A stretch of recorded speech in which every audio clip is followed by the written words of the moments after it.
రాగానే మొట్టమొదటి సంతకం సోనియా గాంధీ జన్మదినం నాడు ఒక్కటే సంతకం పెట్టి 2 లక్షల రుణం ఎత్తేస్తా. ఇప్పటిదాకా లోన్ తెచ్చుకున్న లెవెల్ ఉంటే అర్జెంట్ గా బ్యాంకు ఉరికి 2 లక్షలు తెచ్చుకొని తమ్మి నేను కడతా సోనియమ్మ మీద ఒట్టు అని చెప్పి ఆ రోజు సోనియా గాంధీ బర్త్డే అని చెప్పి సెంటిమెంట్ కొట్టిండు. 2 లక్షల రుణం అన్నాడు, సోనియమ్మ మీద ఒట్టు అన్నాడు. తర్వాత డిసెంబర్ 9 నాడు సావు కబురు సల్లగా చెప్పిండు. ఇది అయ్యేటట్టు లేదు, నేను సెక్రటేరియట్కి వచ్చినా ఇడా లంకె బిందెలు ఉంటాయి అనుకున్నా, లంకె బిందెలు లేవు, ఖాళీ కుండలే ఉన్నాయి అని మాట్లాడిండు. నాకు తెలియక అడుగుతా, మీరు చేవెళ్ళలు బాగా హుషారు ముందే మీరు చెప్పాలి నాకు, లంకె బిందెల కోసం ఎవడు తిరుగుతాడే? ఎవరు అర్ధరాత్రి గడ్డపారలు పట్టుకొని తటపారలు కప్పుకొని నెత్తి మీద తువాలు చుట్టుకొని ఎవడు తెలియని దొంగరాత్రి ఎవడు తిరుగుతాడు లంక బిందెల కోసం? మరి ఎవడన్నా ముఖ్యమంత్రి అంటాడా సెక్రటేరియట్ పోయి ఇడ లంక బిందెలు ఉంటాయనుకొని వచ్చినా లేని లేవు, అన్ని ఖాళీ కుండలే ఉన్నాయి, యాడికెళ్ళి చేయాలి? సరే కొత్తగా వచ్చిండు కదా, ఏదో మాట్లాడుతుండు కదా, నిజంగానే కొంత టైం ఇస్తే చేస్తాడేమో అని మనోళ్ళు కూడా ఏమన్నారంటే, కేసీఆర్ సారు ఇంకా మా సబితక్క కొత్తగా వచ్చిండు కదా, తొందరపడద్దు, మనం కూడా ఏదో అనుకొని వచ్చిండు, ఆయన తాడ ఏం లేదంటుండు కదా, కొద్దిగా టైం ఇద్దాం, ఒక 6 నెలలు చూద్దాం అనే మాట మాట్లాడిండు. మరి ఇదే రేవంత్ రెడ్డి డిసెంబర్లో ముఖ్యమంత్రి అయిండు.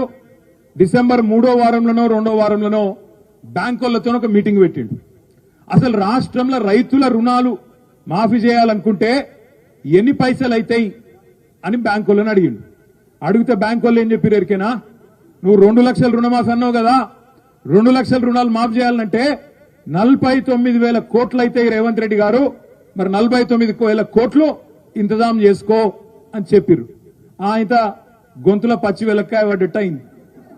తెలియక ఏదేదో నరికితిమి, ఆయన తిరకపోతే ఎట్లా బయటపడాలి, వీళ్ళకెళ్ళి ఎట్లా బయటపడి మొత్తానికి తప్పించుకోవాలని చెప్పి ఇక ఆ రోజు నుంచే సాగు తెలివితేటలు చూపెట్టడం మొదలుపెట్టిండు. బ్యాంకు వాళ్ళు 49,000 కోట్లు అన్నారు డిసెంబర్లో. ఏం చేసిండు రేవంత్ రెడ్డి? జనవరిలో ఒక ప్రెస్ కాన్ఫరెన్స్ పెట్టిండు, ప్రెస్ మీటింగ్, పత్రికలను పిలుచుకున్నాడు. ఇక వాళ్ళ ముంగట మైక్ పట్టుకొని మళ్ళా లొల్లి పెట్టుకుంటూ మాట్లాడుతుండు. ఏం మాట్లాడిండు ఆ రోజు? ఏం మాట్లాడిండంటే, ఇగో నేను 1 సంవత్సరం గట్టిగా కడుపు కట్టుకుంటే అవినీతి చేయకపోతే 40,000 కోట్లు ఉత్తగానే కట్టి పారేస్తా, అల్కా గడతా అన్నాడు. అంటే 49,000 కోట్లకెళ్ళి 9,000 కోట్లు కటింగ్ పెట్టేసిండు.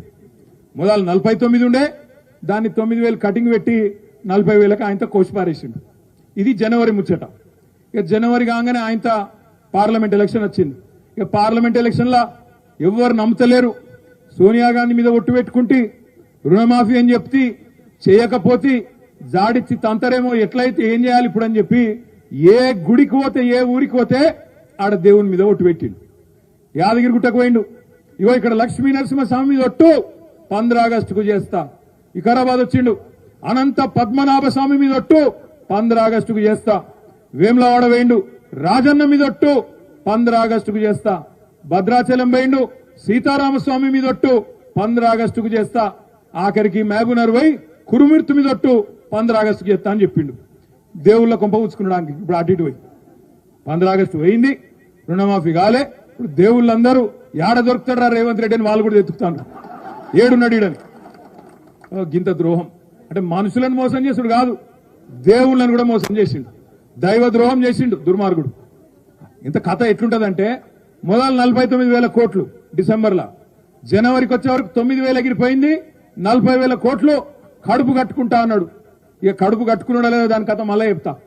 ఆయన ఈ లోపల పార్లమెంట్ ఎలక్షన్ వచ్చింది, దేవుళ్ళ మీద ఒట్లు పెట్టిండు, కేసీఆర్ని తిట్టిండు, 4 ఓట్లు వేయించుకున్నాడు, అవతల పడ్డాడు. జూలై నెల వచ్చింది. జూలైలో ఏం చేసిండు? క్యాబినెట్ మీటింగ్ పెట్టిండు, మంత్రుల మీటింగ్ పెట్టిండు. మంత్రుల మీటింగ్ లో చెప్పుకున్నాడట బాధ రేవంత్ రెడ్డి, ఏం చేయాలి, మనం అనుకోపోతే గెలుస్తామని ప్రజలు కూడా గట్లే అనుకున్నారు. ఎమ్మెల్యే వీక్కిండు కానీ కేసీఆర్ అయితే ముఖ్యమంత్రి ఉంటాడు కదా అనుకున్నారు. కానీ మనమేమో నోటికొచ్చినట్టు మాటలు ఇస్తే మరి అక్కడనేమో మనకు చేయ శాతనైతే లేదు, ఎట్లా చేయాలి అని అడిగిండట. అందులో ఒక మంత్రి గారు చెప్పిండట, ఒక పని చేయి సారు, ఇక కటింగ్ పెడదాం, ఎట్లాగూ తప్పది, లేకపోతే ఏదో ఒకటి చెప్పి కటింగ్ పెట్టాలి, నీ ఆధార్ కార్డు నెంబర్ చక్కగా లేదని కటింగ్ పెట్టాలి, నువ్వు ఇన్కమ్ ట్యాక్స్ కట్టినావని కటింగ్ పెట్టాలి, లేకపోతే రేషన్ కార్డు మీద ఒకనికే చేస్తా అని కటింగ్ పెట్టాలి, ఇన్కమ్ ట్యాక్స్ అనాలి, లేకపోతే ఇంకోటి పెట్టాలి, ఎట్లన్నా చేసి తప్పియాలని చెప్పి మరి మంత్రులు సలహా ఇచ్చిండట. అందుకే కేబినెట్లు ఏం చేసిండ్రు, 40,000 కోట్లు కాదు 31,000 కోట్లు ఇస్తామని చెప్పి మంత్రిమండలి తీర్మానం చేసిండ్రు. సరే అనుకుందాం, 31,000 కోట్లు ఇస్తాడేమో నిజమే అని చెప్పి మేము కూడా అనుకున్నాం. 31,000 కోట్లని జూలైలో 2వ వారంలో చెప్పిండు. జర లొలివేటకు రాయ మీ లొల్లి వెనకకెళ్ళి చెవుల జోరిగేలక మీ లొల్లి నాగు. 31,000 కోట్లని మంత్రిమండలి అయిపోయినాక బయటకు వచ్చి శిల్క పలుకులు వలికిండు రేవంత్ రెడ్డి. మేము నిజమే అనుకున్నాం. నేను సబితక్క అసెంబ్లీ మీటింగ్ పెడితే జూలై ఆఖరి వారంలో బడ్జెట్ పెట్టిండ్రు. బడ్జెట్ పెడితే మేము అందరం మర్యాదగా పోయినాం. పోతే 31,000 కోట్లు మొదలు 49కి వెళ్ళి 40 చేసి 9,000 కొట్టిండు, 40కి వెళ్ళి 31,000 అని చెప్పి ఇంకో 9,000 కొట్టిండు. ఆయనతో మంత్రిమండలికి వెళ్ళి అసెంబ్లీకి వచ్చే వరకే ఇంకొక 5,000 కోట్లకు కొట్టిండు. 31,000 కోట్ల రుణమాఫీ అన్నాడు, బడ్జెట్లోనేమో 26,000 కోట్లే పెట్టిండు. మాకు అర్థం కాలే. అవును చెప్పింది 31, ఇలా పెట్టింది 26, ఇదేం లెక్కన రేవంత్ రెడ్డి అంటే ఇక దబాయించిండు, లొల్లి పెట్టిండు. మేము గట్టిగా అడిగితే గట్టిగా మాట్లాడితే అప్పుల పాలైందన్న రాష్ట్రం యాడున్నాయి లెక్కలు చూస్తే మంచిగానే ఉంది కదా, ఏం రోగం వచ్చిందా నీకు అంటే చెప్పసాత కాలేదు.